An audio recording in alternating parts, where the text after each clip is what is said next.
Te damos la bienvenida a este curso que busca el conocimiento útil. Hoy abordamos un tema fundamental en cualquier entorno laboral moderno, la igualdad de género. Nos basamos en extractos del curso de IEFAE sobre prevención y actuación ante el acoso sexual y por razón de género. Así que nuestra misión es clara: extraer las ideas clave, entender el marco legal, aquí en España, y sopesar tanto los beneficios de promover la igualdad como las serias consecuencias de ignorarla. ¿Comenzamos? Por supuesto, vamos a explorar desde los principios esenciales hasta las ramificaciones legales que afectan directamente a empresas y trabajadores, porque esto, como bien señalas, va más allá de cumplir una ley. Se trata de la cultura empresarial y del respeto fundamental entre las personas. Estupendo. Pues para empezar a situarnos, ¿cuáles son los objetivos principales que persigue este material formativo que tenemos delante? Vamos con el punto 1, objetivos del tema. Pues mira, el material se marca 3 metas principales, diría yo. La primera es asegurar una comprensión sólida de los principios básicos de igualdad de género aplicados al trabajo. Entendido. Lo básico. Exacto. La segunda, dar a conocer las políticas específicas, tanto las públicas como las que pueden adoptar las empresas, para impulsar esa igualdad. Las herramientas, digamos. Eso es. Y la tercera, muy importante, es invitar a la reflexión sobre el impacto tremendamente positivo que genera un ambiente de trabajo genuinamente igualitario. Vale, sentar las bases, conocer las herramientas y reflexionar sobre los beneficios. Tiene lógica. Entonces, vamos al punto 3, la igualdad de oportunidades entre hombres y mujeres.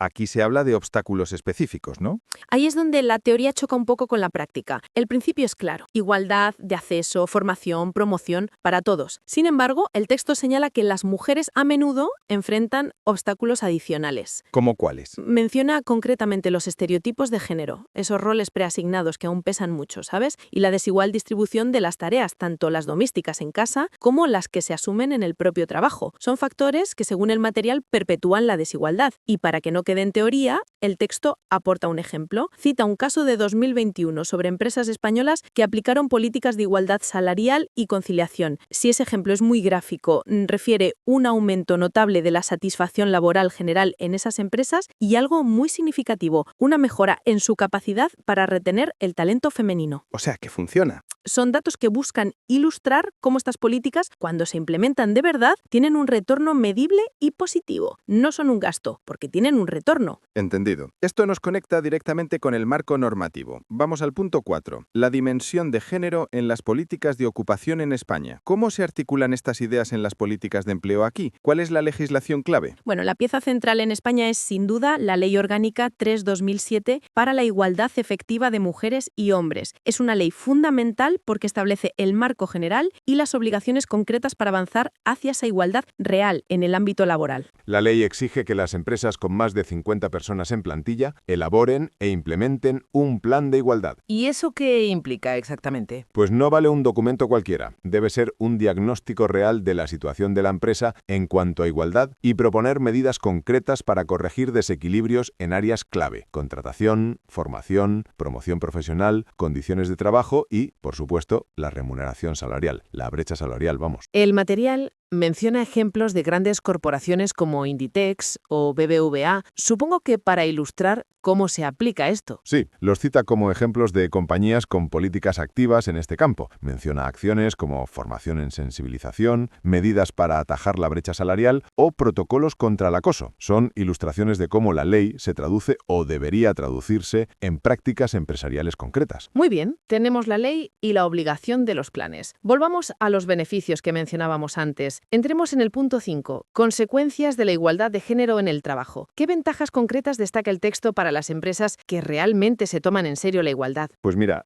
el material agrupa los beneficios en 3 grandes áreas en las que estas empresas suelen destacar. Primero, la innovación. ¿Innovación? ¿Por qué? La idea es que los equipos más diversos tienden a ser más creativos y a encontrar soluciones más originales, precisamente por la variedad de perspectivas que aportan hombres y mujeres. ¿Tiene sentido? ¿Qué más? Segundo, el clima laboral. Un entorno que promueve activamente la igualdad suele generar mayor respeto, confianza y colaboración entre las personas. Mejor ambiente, básicamente. Lógico. Y tercero, la retención de talento. Las empresas con un compromiso visible y real con la igualdad se vuelven más atractivas para captar y sobre todo para mantener a sus profesionales más valiosos, tanto hombres como mujeres, se quedan contigo. Innovación, mejor ambiente y fidelización del talento. Suenan como argumentos empresariales sólidas, la verdad, pero inevitablemente tenemos que hablar de la otra cara de la moneda. ¿Qué ocurre cuando no se cumplen las normas? Aquí entramos en el punto 6, consecuencias legales. El material se pone serio aquí, efectivamente, y es una parte crucial del material formativo. Detalla las repercusiones legales del incumplimiento de la normativa sobre igualdad y muy específicamente sobre el acoso sexual y por razón de sexo, que además se ha reforzado legalmente hace poco. Exacto. Hace hincapié en la Ley Orgánica 10/2022, la del solo sí es sí, que ha reforzado la protección. Y es importante entender que distingue claramente entre la responsabilidad que recae sobre la empresa y la que afecta directamente a la persona que comete el acoso. Vamos a desglosar eso porque parece fundamental. Empecemos por la organización, la empresa. Punto 6.1. Sanciones y responsabilidades de la empresa. ¿A qué se expone una compañía que incumple o no previene adecuadamente? Pues las consecuencias para la empresa pueden ser un golpe en varias direcciones. Por un lado están las multas administrativas. Las multas de la Inspección de Trabajo, supongo. Eso es, suelen venir de ahí. Hablamos de multas económicas que pueden ser muy cuantiosas,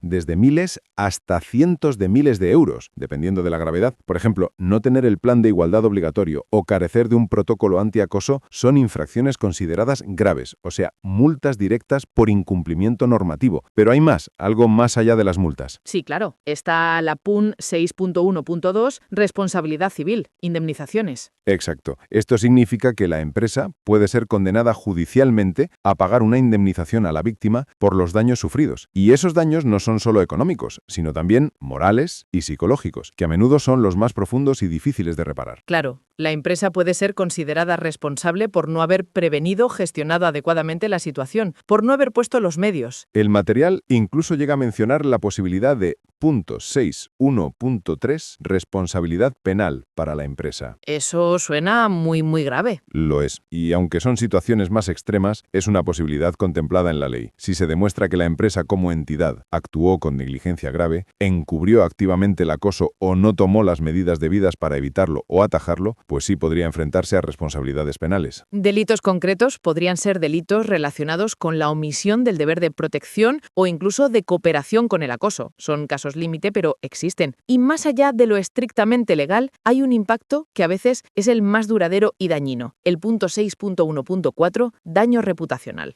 Exacto. El daño reputacional, un escándalo por acoso o discriminación, puede destrozar la imagen pública de una empresa construida durante años. La confianza de clientes, inversores y de la propia plantilla puede quedar minada. Y eso tiene un impacto económico brutal. Claro, devastador, que en casos graves puede poner en jaque la viabilidad del negocio. A veces, este daño intangible es el más difícil de cuantificar y de superar. Queda claro que para la empresa las implicaciones de no actuar correctamente son enormes. Pero, ¿qué pasa con la persona que comete el acoso? Pasemos al punto 6.2, sanciones y responsabilidades para el trabajador acosador. ¿Qué consecuencias enfrenta? Pues la persona acosadora también se enfrenta a un panorama muy serio. En primer lugar, dentro de la propia empresa se expone a sanciones disciplinarias internas. ¿Puede llegar al despido? Sí, según la gravedad y lo que diga el convenio aplicable, esto puede ir desde una amonestación formal por escrito, una suspensión de empleo y sueldo durante un tiempo, hasta el despido disciplinario procedente, que es la sanción máxima y supone la extinción del contrato sin indemnización por una falta muy grave. Y en el terreno legal, el punto 6.2.2, responsabilidad penal. Aquí entramos de lleno en el Código Penal. El acoso sexual y el acoso por razón de sexo son delitos. Y, como decíamos, la Ley 10/2022 además ha reforzado la respuesta penal. Hablamos de cárcel. Sí, las condenas pueden incluir multas económicas importantes y, en los casos más graves, penas de prisión. El material señala que la gravedad aumenta si hay violencia, indignación o si se abusa de una posición de superioridad, como un jefe. Menciona que pueden llegar a varios años de cárcel en situaciones de agresión sexual o acoso grave. Madre mía, realmente es un asunto muy serio. Y al igual que la empresa, el acosador también puede tener que indemnizar a la víctima. Eso se explica en el punto 6.2.3 de los apuntes, responsabilidad civil. Sí, habla de la responsabilidad civil del acosador. Es independiente de la responsabilidad penal y de la empresa. La persona que comete el acoso puede ser condenada a pagar una indemnización a la víctima por los daños causados. Es una responsabilidad personal y directa. Y hay una consecuencia adicional a largo plazo que a veces se pasa por alto. El punto 6.2.4, registro en antecedentes penales. Cierto, una condena penal por estos delitos deja una marca en los antecedentes del individuo y esto, claro, puede dificultar enormemente su futuro profesional, cerrando puertas en ciertos sectores o profesiones y también puede tener otras repercusiones personales. Visto el panorama completo, tanto para la empresa como para el individuo, las consecuencias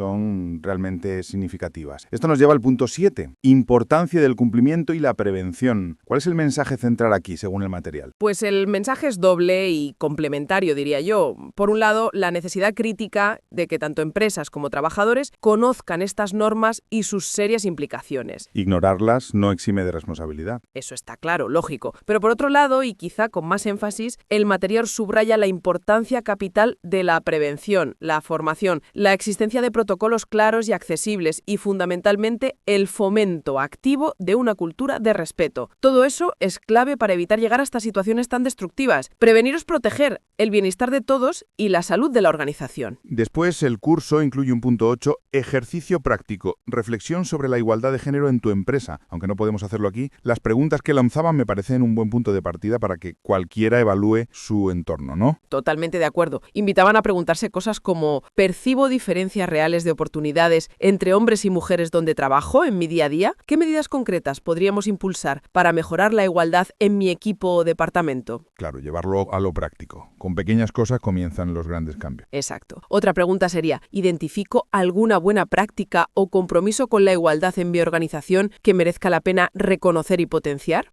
Son preguntas que buscan activar la conciencia individual y colectiva y quizá iniciar conversaciones necesarias dentro de las empresas. Es una buena forma de llevar estos conceptos al terreno personal, sí. Y ya para ir cerrando, llegamos al punto 9, conclusión del material. ¿Cómo resume todas estas ideas que hemos ido desgranando? Pues la conclusión refuerza la idea principal que ha vertebrado todo el análisis. La igualdad de género no es solo una cuestión de justicia o legalidad, es también una estrategia inteligente para las empresas. Vuelve a esa idea de la ventaja competitiva. Exacto. Reitera que un entorno igualitario impacta positivamente en la productividad, el clima laboral y la satisfacción general de la plantilla. Y remata afirmando que la implementación real y efectiva de políticas de igualdad es indispensable para lograr un lugar de trabajo inclusivo, respetuoso y exitoso para todos. Bueno, creo que hemos hecho un buen repaso desde entender qué es la igualdad de género en el trabajo y por qué es beneficiosa, pasando por la ley clave en España, la Ley Orgánica 10/2022 y la obligación de los planes de igualdad, hasta detallar las graves consecuencias legales, administrativas y reputacionales del incumplimiento y del acoso, tanto para las empresas como para las personas que lo cometen. Ha quedado claro que promover la igualdad no es solo un deber ético, sino que, según estos materiales, también aporta ventajas competitivas medibles en innovación y gestión del talento. Es crucial la prevención y el conocimiento de la normativa para evitar daños profundos a nivel personal y organizacional. La formación y la cultura son clave. Entonces, si tuviéramos que dejar una última reflexión flotando en el aire después de analizar todo esto, ¿cuál podría ser algo para que la gente piense? Quizá podríamos preguntarnos esto. Más allá de tener los papeles en regla, el plan de igualdad redactado o el protocolo publicado, ¿cómo se traduce realmente la conciencia sobre estas leyes y sus consecuencias en las interacciones del día a día? En lo pequeño. En lo pequeño, sí, en las pequeñas decisiones, en la cultura vivida de una organización. Y en segundo lugar, ¿cómo puede este conocimiento empoderar a cada persona, sea cual sea su rol, no solo para cumplir la norma, sino para ser un agente activo? ¿Activo en qué sentido? En la construcción de un entorno laboral verdaderamente equitativo y seguro para todos cada día. No solo esperar a que venga de arriba, sino contribuir desde nuestro puesto. Una buena pregunta. Y hasta aquí llegamos en este primer tema. Espero que toda la explicación del tema haya quedado clara y nos vemos en el próximo tema. Saludos y hasta la próxima. Adiós.